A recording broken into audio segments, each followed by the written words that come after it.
చూస్తున్నారు కదా తెలంగాణలో మనకి బై ఎలక్షన్స్ అయితే జూబ్లీ హిల్స్ కాన్స్టిట్యున్సీలో వస్తుంది. మాగంటి గోపీనాథ్ చనిపోవడం వల్ల మళ్ళీ బీఆర్ఎస్ వస్తే బాగుంటుందా లేకపోతే కాంగ్రెస్ వస్తే బాగుంటుంది అంటారా? ఇప్పుడు ప్రభుత్వం ఉండేది కాంగ్రెస్ వస్తేనే బాగుంటుంది.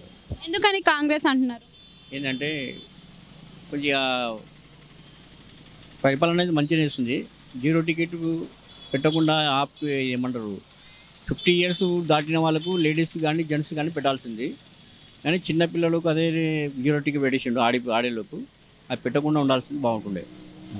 అంటే ఇంకో విధంగా చూసుకుంటే మనకి కాంగ్రెస్ నుంచి ఇద్దరు పోటీ చేస్తున్నారు, అంజనా కుమార్ యాదవ్ అలానే నవీన్ యాదవ్. మరి వాళ్ళిద్దరిలో ఎవరికి టికెట్ వస్తే బాగుంటుంది, సీట్ ఇస్తే బాగుంటుంది అని?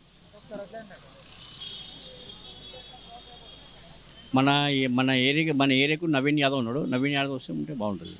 అంటే నవీన్ యాదవ్ ఎందుకు అని అనుకుంటున్నారు మీరు? అంటే కొద్దిగా ఈ లోకల్లా మంచిగా ఉంటుంది కదా, అందుకోసం దానివల్ల. అంటే ఎక్స్పీరియన్స్ పరంగా చూసుకుంటే మనకి అంజనా కుమార్ యాదవ్ చాలా ఎక్స్పీరియన్స్ పర్సన్ కదా. ఎక్స్పీరియన్స్ ఏదైనా పర్సెంటే కానీ కొద్దిగా అంటే యంగ్ లీడర్ ఉంటే బాగుంటుందని బాగుంటుంది.